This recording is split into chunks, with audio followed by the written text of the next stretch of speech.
علماء، تمام شہداء، اپنے محرومین کو، میرے محرومین کو خاص طور پہ جن کی مجلس چیلم ہے، اصال ثواب ہے، ان کو، اور استاد شہید سبت جعفر، شہید عارف حسینی کی روح کو بڑھ کر بخش۔ بسم اللہ الرحمن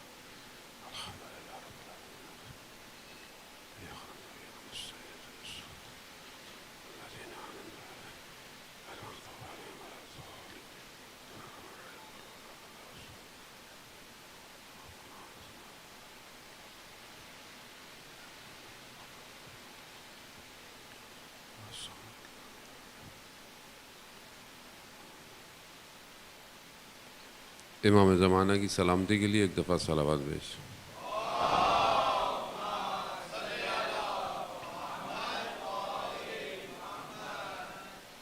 لا حول ولا قوة الا باللہ العلی العظیم۔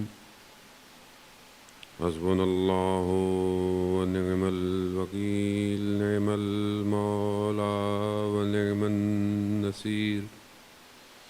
اعوذ باللہ من الشیطان الرجیم، بسم اللہ الرحمن الرحیم۔ الحمد للہ الذی یؤمن الخائفین وینجی الصالحین ویضع المستکبرین ویہلک ملوکا ویستخلف آخرین، والصلاة والسلام علی رسول ثقلین، محبوب رب المشرقین والمغربین، جد الحسن والحسین، نبینا سیدنا ابی القاسم محمد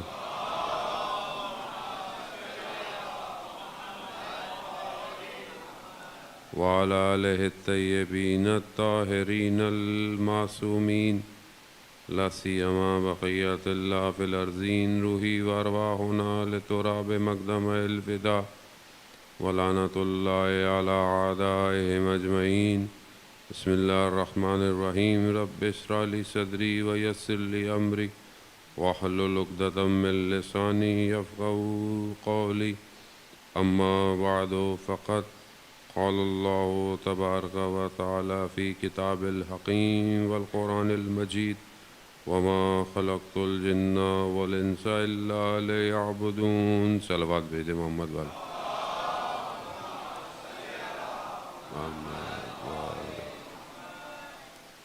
عزیزان محترم، ماہ ذی الحج کے آخری ایام ہیں۔ ماہ محرم جو ہے وہ قریب پہنچ چکا ہے۔ البتہ مجلس ایصال ثواب کی ہے، چیلم کی مجلس ہے، اسی حوالے سے چند گزارشات آپ کے اذان عالی میں منتقل کرنی۔ موت ایک ایسی حقیقت ہے کہ جس سے کوئی بھی شخص انکار نہیں کر سکتا، اور انسان کو یہ بھی پتہ ہوتا ہے کہ اس نے مرنا ہے، دوسروں کو دفناتا بھی ہے، قبرستان بھی لے کے جاتا ہے، مجالس میں بھی شرکت کرتا ہے، لیکن خود بھول جاتا ہے کہ اس نے خود بھی مرنا ہے، کیونکہ جب تک خود وہ اپنی آخرت کو مد نظر نہیں رکھتا، جب تک اس کی زندگی سنورتی نہیں۔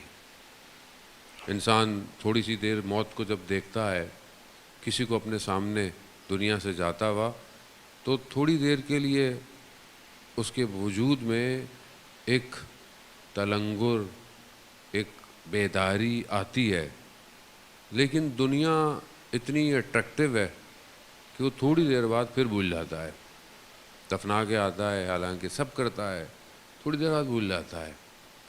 یہ اسی بھولے ہوئے انسان کو ہمیشہ یاد کروانے کے لیے پروردگار نے 1,24,000 کو بھیجا، ورنہ خدا کے اتنا خوبصورت نظام ہے، اس میں خدا آٹومیٹک انسان کے ذہن میں ایک چپ لگا دیتا جس نے بھولنا ہی نہیں تھا، لیکن خدا بھی جانتا تھا کہ یہ بھول جائے گا، اس کو بنایا ایسی اس نے کہ یہ بھول جائے گا، اور یہ ضروری بھی ہے۔ اگر آپ بہت ساری چیزیں نہ بھولیں تو آپ تلخی ایام کو یاد کرتے کرتے مر جائیں گے۔ جس انسان کا کوئی جاننے والا دنیا سے چلا جاتا ہے، انسان کو محبت ہوتی ہے، دنیا ہے، رابطے ہیں، نیچرل ہے، کیونکہ یہ بہرحال بشریت کا تقاضا ہے کہ رشتوں کے ساتھ اس کی اٹیچمنٹ ہوتی ہے، ماں ہوں، باپ ہوں، بچے ہوں، بہن بھائی ہوں، ضروری بھی ہے۔ اور یہ اٹیچمنٹ اتنی زیادہ ہوتی ہے کہ بعض اوقات انسان اپنی زندگی میں بہت سارے کام نہیں کر پاتا۔ بعض اوقات اولاد ماں باپ کی محبت میں بہت ساری جگہ نہیں جاتی کہ ماں باپ سے محبت ہے، بعض اوقات ماں باپ اولاد کی محبت میں اتنے گرفتار ہوتے ہیں کہ بہت ساری چیزیں وہ انجام نہیں دیتے۔ لیکن اگر یہ چیزیں انسان نہ بھولتا تو انسان مرنے والے کے ساتھ مر جاتا، یہ بھی ضروری ہے۔ لیکن وہاں پر ہمیں بار بار کہا گیا کہ دیکھو تم نے بھی مرنا ہے۔ اور اصل موت جو ہے، معرفت یہی ہے کہ ہمیں موت کی ڈیفینیشن پتہ ہونی چاہیے کہ اصل موت ہے کیا، مرنا ہے کیا۔ مرنا، اگر آپ کسی سے پوچھیں بھائی مرنا ہے آپ نے، وہاں صاحب کیا ہو گیا، ابھی تو میں جوان ہوں، ابھی تو میں نے زندگی میں کوئی دیکھا نہیں ہے، اس کا مطلب کیا ہے؟ اس کا مطلب، اور اس جگہ آپ کا کوئی حادثہ ہوا ہو تو آپ سے کوئی کہے بھائی وہاں چلنا ہے، تو آپ کہیں نہیں میں وہاں نہیں جاؤں گا، کیوں؟ منفی ہے۔ کوئی چیز کھانے میں کبھی آپ کو نقصان دے جائے، آپ کی طبیعت خراب ہو جائے، اب جتنا اچھا کھانا ہو سامنے والا آپ کو پیش کرے، آپ گھبرا جائیں گے، آپ بولے نہیں میں نے، کیونکہ ذہن منفی اس کو لے کر بیٹھ چکا ہے، یعنی چپ اندر اسٹرانگ ہے آپ کی، لے لیتی ہے۔ موت کو بھی ہمیں ڈیفائن ایسے ہی کیا گیا ہے، زیادہ تر ایسے لگتا ہے کہ موت یعنی نقصان، موت یعنی پریشانی، موت یعنی لاس۔ موت نقصان نہیں ہے۔ خدا قرآن میں کہہ رہا ہے الذی خلق الموت والحیات، میں نے موت کو اور حیات کو خلق اس لیے کیا ہے لیبلوک، میں تو دیکھوں، کیا دیکھوں کہ تم میں سے احسن عمل کس کا ہے۔ خدا چاہتا ہے کہ ہمیں چیک کرے، دیکھے کہ اس نے موت، وہ اس کی اپنی دنیا ہے، اس کی اپنی سسٹم ہے۔ موت جو ہے وہ فنا نہیں ہے، موت نقصان نہیں ہے۔ اگر آپ کو یہ کہا جائے کہ آپ نے یہاں سے دریا کے بہت خوبصورت ایک گھر ہے آپ کے لیے، بہت بہترین باغ ہیں آپ کے لیے، تو آپ کیا کریں گے؟ آپ بولیں گے کوئی مسئلہ نہیں ہے، میں پورا بھی بھیگتا ہوں تو بھیگ جاؤں، کم از کم ادھر جب جاؤں گا سکون تو ہے۔ بس یہی تو قرآن آپ سے بار بار کہہ رہا ہے کہ میں نے تمہارے لیے وہاں پر کیا باغات ہیں، تمہارے لیے نہریں بہہ رہی ہیں، سب کچھ کس کے لیے؟ وہ تمہارے لیے ہے، مگر یہ سختی تم نے برداشت کرنی ہے۔ اب انسان اصل میں اس سختی کو برداشت نہیں کرنا چاہتا عزیزان محترم، لیکن اگر انسان اپنی زندگی کو بہتر گزارے تو اس کی یہ زندگی سختی نہیں ہے بلکہ اپورچونٹی ہو جاتی ہے۔ جیسے آپ کے اوپر کوئی مشکل آئے، پریشانی آئے، جیسے بچہ کیوں محنت کرتا ہے؟ سختی ہے، رات کو جاگتا ہے، اسٹڈی کرتا ہے، ایکسٹرا محنت کرتا ہے، کیوں کرتا ہے؟ اینڈ آف دا ایئر کیا ہے؟ رزلٹ ہے اس تلخی کا کہ جو اس نے برداشت کی ہوتی ہے۔ زندگی یہی ہے، زندگی میں جو تلخیاں ہیں یہ تلخیاں نہیں ہیں، یہ اپرچونٹیز ہیں۔ یہ اپرچونٹی کو جو اویل کر لے گا وہ کامیاب ہو جائے گا۔ موت یہی ہے۔ ایک حدیث آپ کی خدمت میں امام رضا علیہ السلام کی، اللہ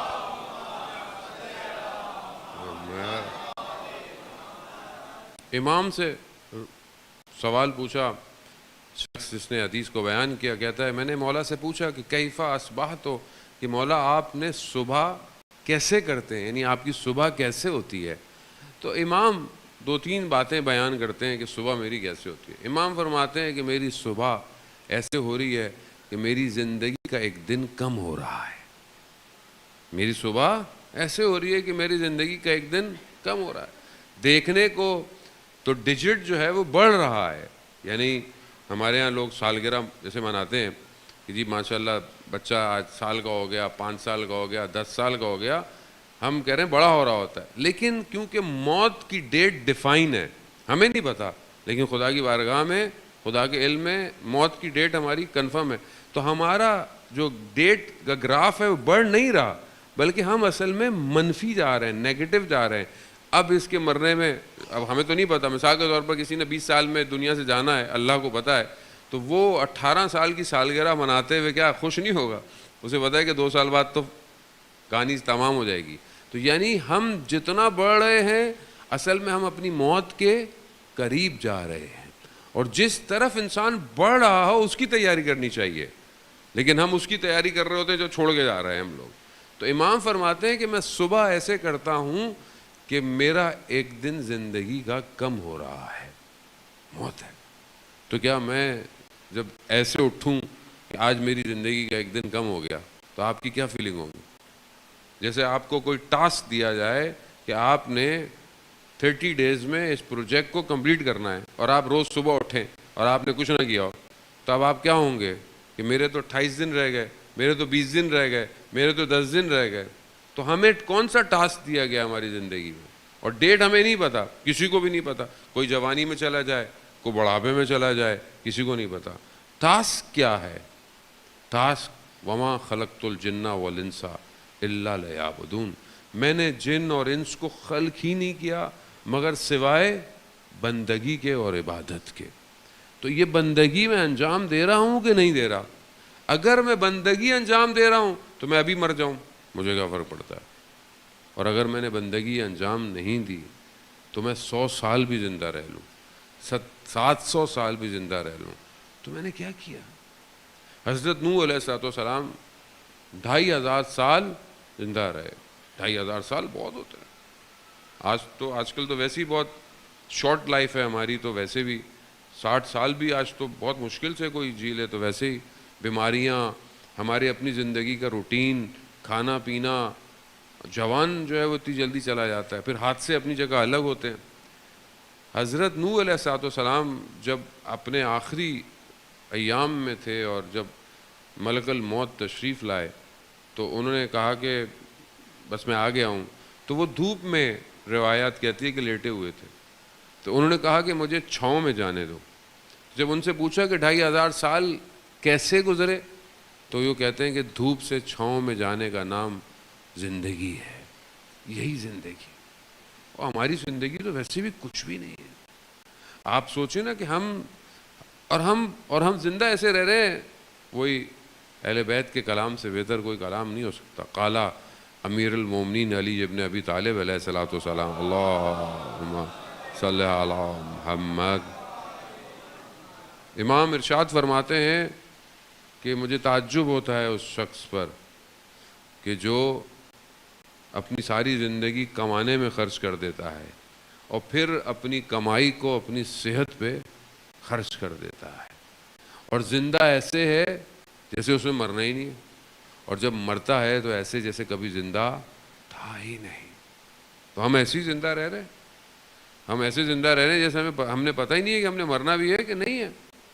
اس کا مطلب یہ نہیں کہ اب آپ ٹینشن میں رہیں، پریشانی میں رہیں، گھبراہٹ میں، نہیں، ایسا نہیں ہے جان محترم. یعنی خوشی کے عالم میں انسان زندہ رہے.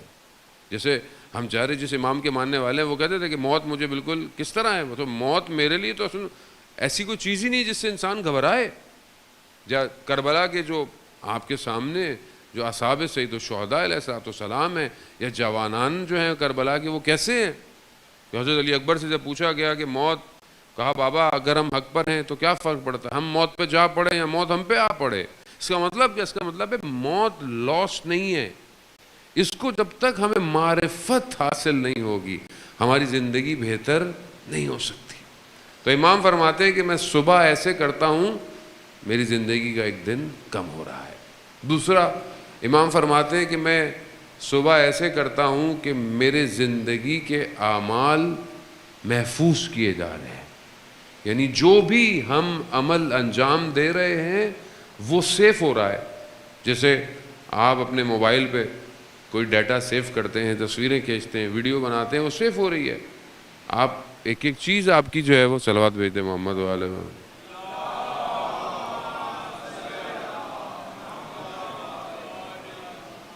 آپ جو بھی انجام دے رہے ہیں وہ سیف ہو رہا ہے. تو یہ تو ہم دنیا میں آپ دیکھیں، اگر کوئی کیمرہ لگا ہوا ہے یہاں پہ، ہم روز آ رہے ہیں، جا رہے ہیں، بیٹھ رہے ہیں، سیف ہو رہا ہے. تو خدا کا کیمرہ کتنا اسٹرانگ ہے. خدا کا کیمرہ اعمالوں کو سیف کر رہا ہے، نہ صرف آپ کی موومنٹ کو بلکہ ہماری نیتوں کو بھی سیف کر رہا ہے. کیوں فرمایا گیا کہ اگر تم برائی کی نیت کرو، گناہ کی، نعوذ باللہ، اور گناہ انجام نہ دو تو خدا تمہیں اس کا عذاب نہیں دے گا. لیکن نیکی کی نیت بھی کرو، صرف کہ تمہارے ذہن میں نیکی کرنے کی نیت ہو، کہ تم نیکی انجام، لیکن تم انجام نہ دے سکو تو خدا پھر بھی تمہارے حساب میں نیکی لکھ دے گا۔ تو اس کا مطلب کیا ہے؟ اس کا مطلب ہے کہ خدا اندر سے صلوات بھیج دے محمد کا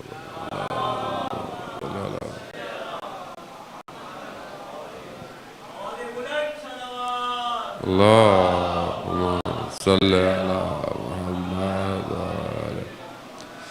یعنی خدا کہ ہاں ہماری نیتیں بھی محفوظ ہو رہی ہیں۔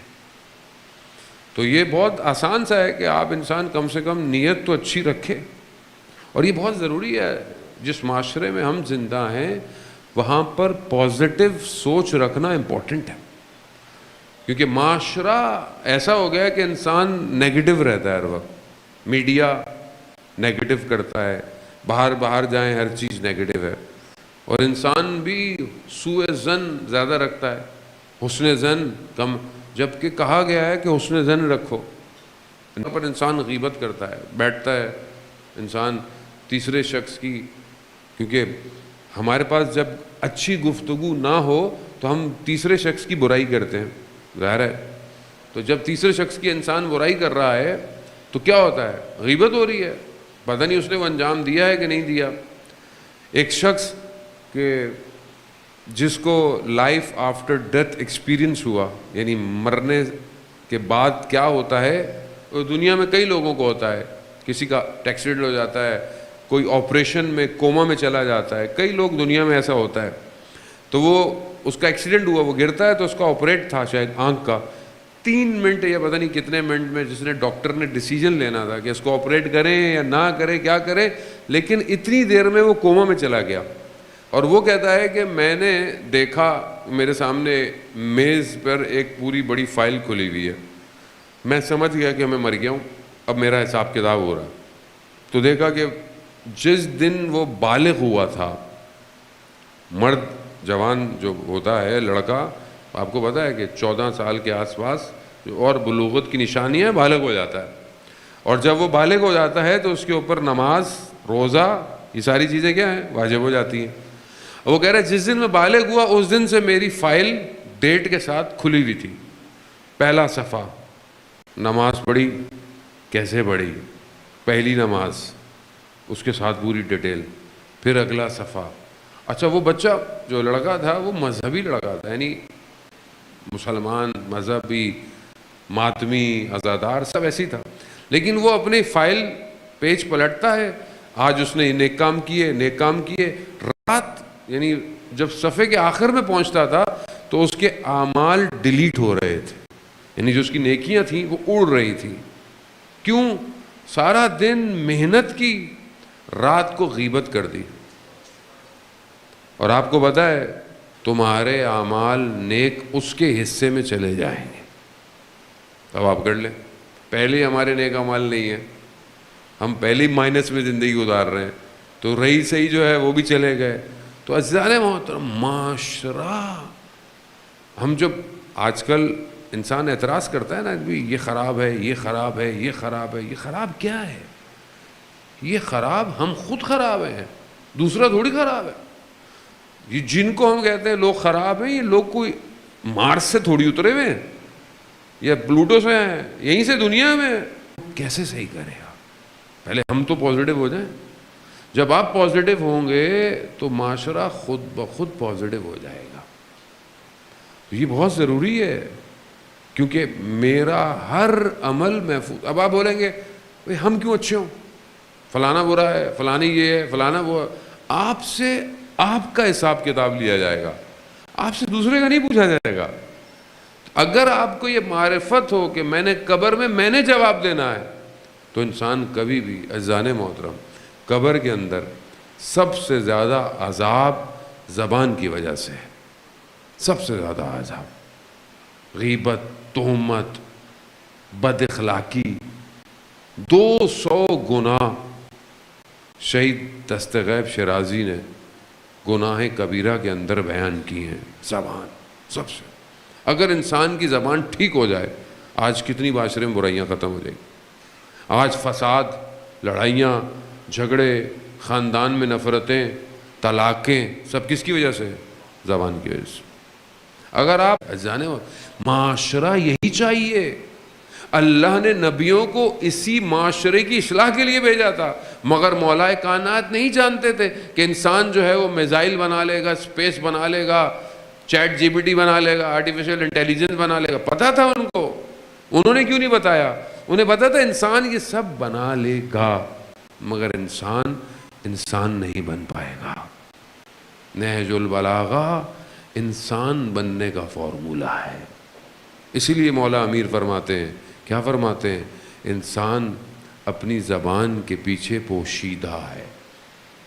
یعنی اگر آپ سامنے سے دیکھیں انسان بڑے اچھے کپڑے پہنا ہوا ہو، برینڈڈ کپڑے پہنا ہوا ہو، بال بھی اچھے ہوں، جوتے بھی اچھے ہوں، اور اگر وہ زبان کھولے تو اوقات اس کی آپ کو پتہ چل جاتی. تو انسان زبان کے پیچھے پوشیدہ ہے. یہی زبان انسان کی قبر میں اس کو جنت کے باغوں میں باغ بنا دے گی. یہی زبان اس کی قبر کو جہنم کی کھڑکی بھی بنا دے. اس زبان وہ بھی ہمارے اپنے اوپر ہے ذہن محترم کہ ہم اپنی زبان پہ کتنا کنٹرول کرتے ہیں، کیونکہ زبان سے نکلا ہوا تیر واپس کبھی نہیں آئے گا. وہ مشہور واقعہ، ایک بچے کو جو باپ نے تربیت کرنی تھی، بچہ جو ہے وہ غصہ کرتا تھا اور غصے میں آتا تھا تو زبان سے جو آتا تھا بولتا رہتا تھا. تو باپ نے یہی کہا کہ فلانا درخت ہے، جب بھی تمہیں غصہ آئے جا کر اس درخت میں کیل جو ہے وہ ٹھوک دیا کرو جا کے. تو اس کو جب بھی غصہ آتا تھا وہ جا کے کیل جو ہے وہ لگا کے آتا. کچھ دنوں بعد کو باہر نکالا تو درخت میں سوراخ ہی سوراخ تھے. کہا بیٹا منہ سے نکلا ہوا جملہ دلوں میں سوراخ کر دیتا ہے. میں تو بول کے چلا گیا. ہو سکتا ہے بعد میں جیسے جوان بیٹے میں ماں باپ سے ناراض ہو گئے، ماں باپ پہ جملہ آواز اونچی کر دی، پھر بعد میں امی سوری، ابو سوری. بیٹا سوری تو ہو گیا، لیکن جو ان کے دل پر ہوا، کس کو میں نے کس طرح پالا تھا، یہ آج میرے آگے زبان درازی کر رہا ہے. استغفر اللہ. قرآن ماں باپ کے لیے کیا کہہ رہا ہے عزیزان محترم؟ اگر واقعاً قرآنی معاشرہ ہو تو وہ قرآن سے درس لیتا ہے. قرآن کیا کہتا ہے؟ ماں باپ کے آگے اف مت کرو. اور امام جعفر صادق علیہ الصلوۃ والسلام، اللہم صلی علی محمد، امام ارشاد فرماتے ہیں اگر اف سے بھی کم کوئی اور حرف ہوتا، ورڈ ہوتا، تو قرآن اس کو لے کر آتا. اف عزیزان محترم، موت نقصان نہیں ہے، موت ٹرانزیشن ہے، انتقال ہے. آج آپ یہاں بیٹھے ہیں، کل آپ نے کہیں اور جانا ہے. ابھی انشاءاللہ آپ حج پہ جائیں، عمرے پہ جائیں، زیارت پہ جائیں. زیارت پہ جانا ہے، آپ جاتے ہیں، بڑی اچھی جگہ ہے. مائیگریشن کرتے ہیں، کہیں جاتے ہیں. بہرحال تو انسان نے یہاں اس عالم سے اس عالم میں جانا ہے، اس کو موت کہتے ہیں، اور سب نے جانا، اس میں انکار نہیں ہے. تو جب جانا ہی ہے تو وہاں کی تیاری کریں جہاں جانا ہے. یہاں ہم 100 سال 70 سال سے زیادہ تو کوئی زندگی نہیں ہے، اور وہاں کتنی بڑی زندگی ہے. جو جوان بیٹھے ہیں، کیوں آپ محنت کرتے ہیں پورا سال کہ at the end of the year آپ کو کیا ہے؟ رزلٹ ملتا ہے. 10 سال 16 سال کیوں آدمی پڑھتا ہے عموماً میکسیمم؟ یا ڈاکٹر سے پوچھیں بھائی آپ اتنے سال پڑھتے ہیں، کیا آپ کو اس کو پتا ہے کہ میں اتنے سال پڑھوں گا، اس کے بعد مجھے بہرحال ایک پروفیشن ہے، میرا پیشن ہے، مجھے کام کرنا ہے. انجینئر ہے، 4 سال پڑھتا ہے، ماسٹرز کرتا ہے، پھر جو ہے وہ انٹرنشپ کرتا ہے، محنت کرتا ہے، رزلٹ لیتا ہے. کیوں لیتا ہے؟ کہا 15-16 سال پڑھوں گا لیکن اس کے بعد زندگی میری اچھی گزرے گی. کیوں؟ کیونکہ 16 سال کے علاوہ زندگی تو پتہ نہیں کتنی ہے. تو آپ 100 سال کو مائنس کریں کتنے، کس سے؟ جتنے سال آپ نے اس ادھر رہنا ہے. ادھر کتنا رہنا ہے؟ ادھر کتنا رہنا ہے ہم نے؟ قرآن کیا کہہ رہا ہے؟ ہم فیہا خالدون، تم وہاں ہمیشہ رہو گے، ہمیشہ. اب ہمیشہ کو مائنس کریں 100 سے، 700 سے کر لیں. چلے 700 سال کوئی بھی نہیں رہتا، آپ 100 بھی مائنس کر لیں، 1000 مائنس کر لیں. 1000 مائنس انفینٹی، کیا جواب آئے گا؟ انفینٹی. تو انسان تھوڑا سی زندگی کو انفینٹی سے بیچے گا، نقصان ہے. مگر میں روز نقصان کر رہا ہوں. ایک نگاہ نامحرم کے بدلے انسان اپنا ایمان بیچ دیتا ہے، ایک گناہ. اور امام خمینی فرماتے ہیں کہ ایک نگاہ نامحرم انسان کو صدیوں کے فاصلے پہ پھینک دیتی ہے. عزیزان محترم، خوب یہ ہمیں، کیونکہ ہماری معرفت نہیں ہے اس عالم کی، تو ہمیں پتہ ہی نہیں ہے. گناہ ہو رہا ہے پتہ ہی نہیں ہے، غلطی ہو رہی ہے پتہ ہی نہیں ہے، کسی کا حق کھا رہے ہیں پتہ ہی نہیں ہے، کسی پہ ظلم کر رہے ہیں پتہ ہی نہیں ہے. کیونکہ معرفت نہیں ہے نا، پتہ ہی نہیں ہے کہ وہاں جا کے ہونا کیا ہے ہمارے ساتھ، جانا کہاں ہے یہ بھی نہیں پتا. عزیزان محترم، پھر ایسا معاشرہ کیا ہوگا جب کہ ہم جن کے ماننے والے ہیں ان کی زندگیاں آپ دیکھیں. ملک اشتر کیسے صحابی ہیں کہ بازار سے گزر رہے ہیں، شخص نے اہانت کر دی، لاب دہن جو ہے وہ بدتمیزی اہانت کر دی. جب اسے پتہ چلا کہ ملک اشتر ہے، کانپنے لگا. ملک اشتر سالار ہے. دوڑتا دوڑتا کہ میں پوچھوں ملک اشتر کہاں ہے، تو دیکھا مسجد میں ہے. مسجد میں گیا اور کہا میں معافی چاہتا ہوں، مجھے پتہ نہیں تھا. تو وہ کیا کہتے ہیں آگے سے؟ کہتے ہیں کہ میں مسجد میں آیا اس لیے تھا کہ خدا کی بارگاہ میں تمہارے لیے مغفرت کی دعا کروں. یہ ہے اصحاب امیر المومنین، یہ ہے ولایت. جب وجود پہ آئے تو ظہور کرتی ہے. وہ میرے وجود پہ ولایت آئی آج تک. میں جو امیر المومنین کا ماننے والا ہوں، میرے وجود پہ ولایت ظہور کر رہی ہے کہ نہیں کر. اب ظاہر ہے ہمیں ہر دور کے، اب ہر شخص اپنے زمانے کے امام کے سامنے حاضر ہے نا. ہم سے کوفہ کا نہیں پوچھا جائے گا، ہم سے آج کے امام کے بارے میں پوچھا جائے. تو جب میرے اعمال میرے وقت کے امام تک پہنچتے ہوں گے تو کیا جاتا ہے. ظاہر ہے اب آپ کی رپورٹ کارڈ آپ کے گھر آتی ہے نا، بچے اسکول جو پڑھتے ہیں رپورٹ کارڈ آتی ہے. ہمارے زمانے میں تو ہم والدہ تک پہنچنے نہیں دیتے تھے، خود ہی سائن کر کے واپس بھیج دیتے تھے. اب تو ہر چیز آن لائن ہو گئی ہے، اب تو واٹس ایپ میں آ جاتی ہوگی، جاتی نہیں ہوگی. تو رپورٹ کارڈ آتی ہے، ماں باپ کو کتنا افسوس ہوتا ہے کہ میرے بچے کی غیر ہے. ماں باپ تو امام سے بڑھ کر تو کوئی امت کا باپ نہیں ہوتا. اور جب میرے اعمال میرے امام کے پاس پہنچتے ہیں، میں تو خود شرمندہ ہوں، میں آپ سے کیا کہوں عزیزان محترم. تو ہم کیسے اپنے آپ کو صحیح کریں؟ اگر ہماری معرفت بڑھتی چلی جائے گی، ہمارا عمل بہتر ہوتا چلا جائے. اگر آپ کو یقین ہے کہ آپ کا عمل سیف ہو رہا ہے، آپ اپنا عمل اچھا انجام دیں. اگر آپ کو پتا ہو کہ یہ سگنل لگا ہوا ہے، یہ ریڈ ہے، لیکن نہ پولیس والا کھڑا ہے نہ کیمرہ لگا ہوا ہے، تو اب آپ کیا کریں گے؟ بولیں جاؤ جانے دو، کون دیکھ رہا ہے.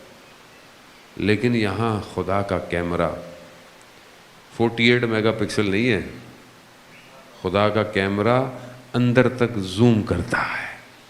اور قرآن کہہ رہا ہے سورہ توبہ میں، اے رسول ان سے کہہ دو اللہ، ان کا رسول اور مومنین کی جماعت دیکھ رہے ہیں، دیکھ رہے ہیں، سب دیکھ رہے ہیں. شخص امام کا، چھٹے امام کا چاہنے والا ہے، امام کی خدمت میں حاضر ہوا. میں آپ کو بتاؤ کہ امام کسے کہتے ہیں. حاضر ہوا تو امام نے پوچھا تمہارا بھائی کیسا ہے؟ کہا مولا صحیح ہے، مگر آپ کے معاملے میں احتیاط کرتا ہے. یعنی کیوں؟ یعنی کہ آپ حق پر ہیں نہیں ہیں، اس معاملے میں احتیاط کرتا ہے. تو امام نے کہا کہ اپنے بھائی سے کہنا فلانے سفر میں فلانے درخت کے نیچے اس نے احتیاط کیوں نہیں کی. اب اسے تو پتہ ہی نہیں کہ کیا ہے. جب یہ اپنے بھائی کے پاس گیا، کہا میں مولا کی خدمت میں گیا تھا، مولا نے تمہارا پوچھا، میں نے کہا احتیاط کرتا ہے. تو کہا امام نے کہا کہ فلانے سفر میں فلانے درخت کے نیچے تم نے احتیاط کیوں نہیں کی. تو اس کے چہرے کا رنگ زرد ہو گیا. تو اس نے بولا کہ کیوں، کیا ہو گیا ہے؟ ایسی کیا بات میں نے کہہ دی؟ کہا مگر وہاں تو کوئی موجود نہیں تھا۔ تو اس نے کہا کہ ماجرا کیا ہے، ہوا کیا؟ کہا میں ایک سفر پہ جا رہا تھا، میرے ساتھ ایک شخص تھا، تاجر تھا، اور اس کی کنیز میرے ساتھ تھی، تو میرا دل اس کی کنیز پہ آ گیا، تو میں نے کسی بہانے سے اس کو کہیں بھیجا، اور کوئی نہیں تھا اس درخت کے نیچے، اور مجھ سے غلطی ہوئی۔ امام، کائنات کے نظام میں ایسا چرخہ ہے کہ جس کے بغیر کائنات چل نہیں سکتی۔ تو اگر آپ یہ سمجھیں کہ آپ کو امام نہیں دیکھ رہا تو آپ کی امام کی معرفت کمزور ہے۔ امام دیکھ رہا ہے، امام دیکھتا ہے، امام حاضر ہے۔ آیت اللہ عظمہ بہجت سے پوچھا کہ امام غائب ہے؟ کہا نہیں، تم غائب ہو، امام حاضر ہے، ہم غائب ہیں، ہم غفلت میں ہیں، ہماری معرفت میں کمی ہے۔ تو آئے کیونکہ ماہ محرم آ رہا ہے اور دل آمادہ ہونا چاہیے۔ کربلا آسان نہیں ہے، کربلا اگر آسان ہوتی تو 72 نہیں 72,000 ہوتے۔ کربلا قیمت مانگتی ہے، کربلا ظرفیت مانگتی ہے، کربلا جگر کا خون مانگتی ہے۔ کربلا کی پہلی شرط گردن کٹوانا ہے، جو بھی آئے گا گردن کٹوائے گا۔ کیا ہم نے اپنی گردنوں کو تیار کیا؟ نہیں۔ اذان محترم آسان نہیں ہے۔ یہاں سیدہ کا چمن اجڑنے جا رہا ہے، آسان نہیں ہے۔ دلوں کو آمادہ کریں، گھروں کو جیسے امام بارگاہوں کو، عزاخانوں کو تیار کرتے ہیں نا، بہرحال خاندانی لوگوں کی رسمیں ہوتی ہیں، طریقے ہیں، آپ سیاہ چادر، علم، ساری چیزیں تیار کرتے ہیں تاکہ آپ کا عزاخانہ تیار ہو، مجلس ہے، عزاداری ہے، محلے میں، امام بارگاہ میں، سب انسان تیاری کرتا ہے اور ضروری ہے۔ اسی طرح اپنے دل کو تیار کریں، کیونکہ حسین ابن علی کربلا پہنچنے والے ہیں۔ جن خاتون کے چلم کی مجلس ہے، اذان محترم، خدا ان کے درجات بلند فرمائے، خدا انہیں سید الشہداء کے ساتھ معشور فرمائے، کہ جیسا کہ مجھے ان کے بارے میں بتایا گیا کہ وہ بہت عزادار خاتون تھی، بہت عزادار۔ جہاں مجلس ہوتی تھی وہاں تشریف لے جاتی تھی۔ کیونکہ سیدہ کو ان کے بیٹے کا پرسا تھے، اور یہ چیز ضائع نہیں جاتی۔ ایک قدم بھی اگر حسین ابن علی کے لیے اٹھے، اللہ اکبر، یہ ضائع نہیں جاتا۔ ہو سکتا ہے ہمیں نظر نہیں آ رہا، ہمیں یہ سادگیاں نظر نہیں آتی ہیں اذان محترم۔ ہاں، ہم نے بھی اپنی والدہ کو بھی ایسے ہی دیکھا اذان محترم، جہاں مجلس ہوتی تھی، جیسے ہوتی تھی، ہمیں نہیں پتا ہوتا تھا، کبھی یہاں کبھی وہاں۔ اور اسی طرح جیسا کہ ان خاتون کے لیے بتایا گیا کہ انہوں نے کہا کہ مجھے کالے لباس لاؤ، اور جو ہے وہ مجھے مجلس پہ جانا ہے۔ یقیناً امام رضا علیہ السلام کی تاریخ کی شہادت کے ایام تھے، اللہ اکبر۔ خوب یہ ہمیں لگتا ہے، گو کہ ماں ہے، یقیناً ماں کا سایہ ایک عجیب سایہ ہوتا ہے۔ ماں کی آغوش جیسی دنیا میں کوئی آغوش نہیں۔ ماں چلی جائے تو انسان کو آغوش نہیں ملتی کہ روئے کہاں، کون سمیٹے گا۔ ماں جیسی بھی ہو، اولاد جتنی بھی نافرمان ہو، ماں کی آغوش کھلی رہتی ہے۔ آؤ بیٹا آ گیا، ساری رات جاگتی رہے گی، اولاد چاہے کہیں پہ بھی ہو، سوتی نہیں ہے ماں۔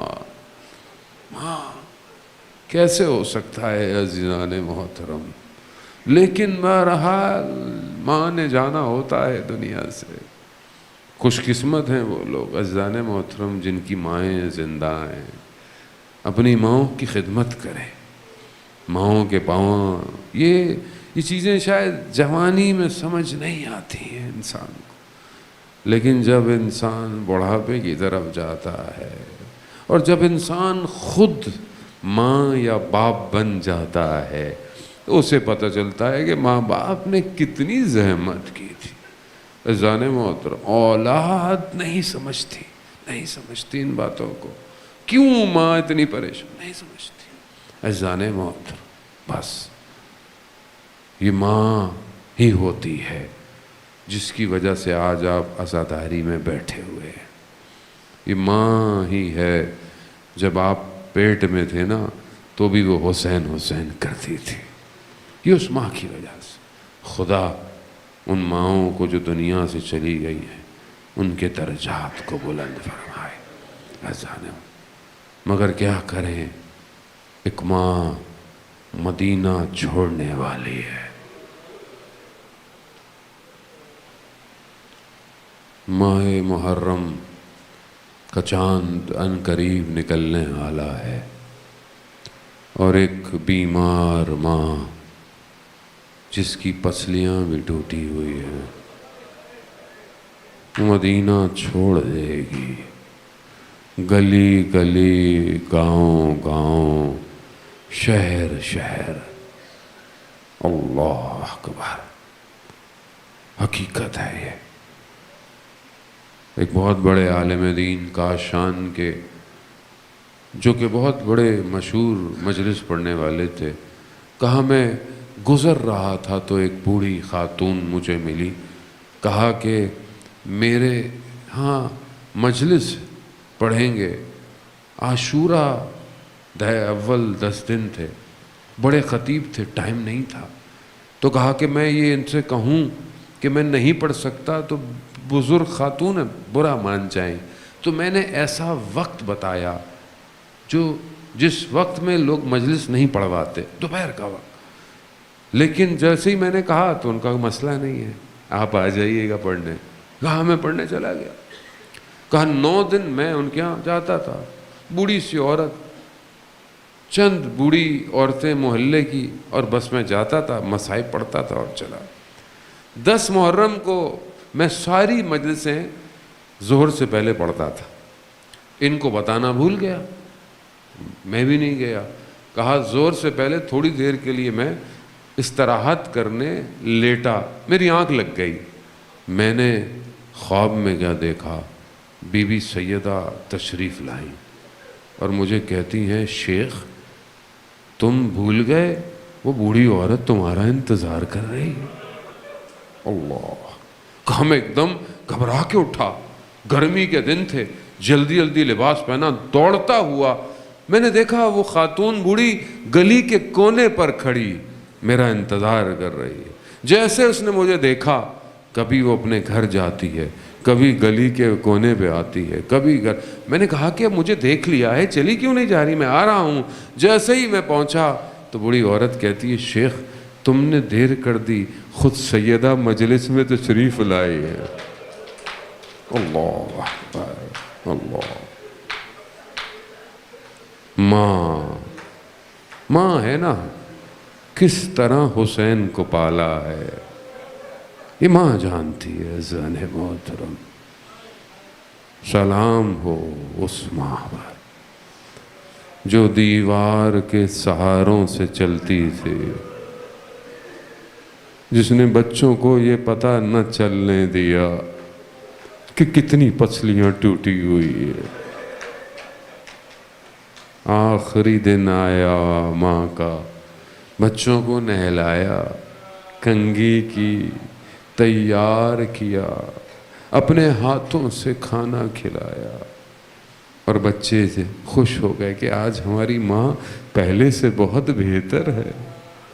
بس خوشی کے عالم میں بچے گھر سے باہر گئے، واپس کیا دیکھا، ماں سو رہی ہے۔ پوچھا ماں کو کیا ہوا؟ یہ وقت ماں کے سونے کا تو نہیں ہے۔ بس عزاداران محترم، حسین پر جو پہلا غم گرا کہ جب یہ سنا کہ ماں دنیا سے چلی گئی ہے، اللہ اکبر! یہ مصائب آپ سنتے رہتے ہیں، میں تو بس تبرکاً آپ کی خدمت میں عرض کر رہا تھا۔ جانے موت جب غسل اور کفن دے دیا گیا تو ماں آپ پتہ ہے نا کہ اولاد ماں کے بدن پہ لپٹتی ہے، مگر حسین ابن علی نہیں آ رہے۔ کیوں نہیں آ رہے؟ کہا جب تک ماں خود نہیں بلائے گی حسین نہیں آئے گا۔ بس کفن کے بند ٹوٹے، دو ہاتھ بلند ہوئے، حسین آؤ۔ ایسا گریا، اتنا گریا، اللہ اکبر، کہ عرش سے آواز آئی علی بچوں کو ہٹا لو، عرش پہ کوہرام مچتا ہے۔ میں کہوں گا یا امیر المومنین، یہ تو مدینہ ہے، لا یوم کا عبداللہ۔ ارے یہی حسین کا بدن ہوگا کربلا میں، اور ایک چھوٹی سی بچی ہوگی، وہ اپنے بابا کے بدن پر جائے گی۔ کوئی کوہرام نہیں مچے گا، بلکہ تماچوں تازیانوں سے بدن کو جدا کر دیا جائے گا۔ ہاں عزاداران محترم، تیار ہو نا، اپنے دل کو آمادہ کریں۔ یہ سختیاں، یہ کاروان کی سختیاں، یہ مشکلات، یہ پانی کی شدتیں، یہ پیاس، یہ ہاتھوں کا بندنا، یہ کوفہ کے بازار، یہ شام کی گلیاں، یہ سب شروع ہونے والا ہے۔ عزاداران محترم، روزے عاشور میں کہتے ہیں کہ ایک ماں آئی ہے مدینہ سے، نہ جانے کس طرح اس نے اپنے لال کو گرتے دیکھا، کند خنجر سے اپنے بیٹے کو ذبح ہوتے دیکھا، نہ جانے کس طرح نیزوں پر سر بلند ہوئے ہوں گے۔ ارے یہ ماں آج بھی اسی خون کے بھرے کرتے کو لیے ہر جگہ آتی ہے۔ روزے عاشورہ بھی یہی ماں آئے گی، یہی خون بھرا کرتا ہوگا، اور خدا کے حضور سوال ہوگا۔ الا لعنت اللہ علی القوم الظالمین وسیعلم الذین ظلموا ای منقلب ینقلبون۔ پروردگار امام زمانہ کے ظہور میں تعجیل عطا فرما، ہمیں ان کے ناصروں، ان کے مددگاروں میں شمار فرما۔ جو حاضرین میں بیٹھے ہیں پروردگار ان کی جائز خواہشات کو پورا فرما۔ پروردگار ایام عزا شروع ہونے والے ہیں، ہمیں بہتر طریقے سے امام حسین کے مقصد کو سمجھنے کی توفیق عطا فرما۔ جہاں بھی مجلس، ماتم، جلوس، عزاداری ہے، ان سب جگہ مومنین کی حفاظت فرما۔ پروردگار ہم خطاکار ہیں، گناہ گار ہیں، ہماری مرنے سے پہلے مغفرت فرما، ہمیں موت حق پہ عطا فرما، ہمارے امام کو ہمارے اعمال سے راضی فرما، ہمیں حج، عمرہ اور زیارات کی توفیق عطا فرما۔ پروردگار مسلمان جہاں بھی ہیں ان کی جان مال عزت آبرو کی حفاظت فرما، آپس میں اتحاد کے ساتھ رہنے کی توفیق عطا فرما۔ دشمنان اسلام اگر ہدایت کے قابل نہیں تو انہیں نیست و نابود فرما۔ ہمارے وطن عزیز پاکستان کو عزت اور استحکام عطا فرما۔ پروردگار بہرحال جتنے بھی حاضرین بیٹھے ہیں ان کے محرومین، اور خاص طور پہ جن کے اصال ثواب کی مجلس ہے، پروردگار ان کی قبر کو جنت کے باغوں میں سے باغ قرار دے۔ پروردگار ان کی اولاد کو باقیت و صالحات قرار دے، ان کا ہر عمل ان کی والدہ کے حساب میں شمار فرما۔ پروردگار ہمیں، ہمارے محرومین کو، اور خاص طور پر اس محرومہ کو اہل بیت کی شفاعت نصیب فرما۔ آخر میں ایک دفعہ سورہ فاتحہ پڑھ کر مہر منیر بنت میر وزیر علی مرحوم زوجہ میر احمد علی، تمام مومنین مومنات محرومین، سورہ فاتحہ مع صلوات۔ اللہم صلی علی محمد صراط المستقیم صراط اللہ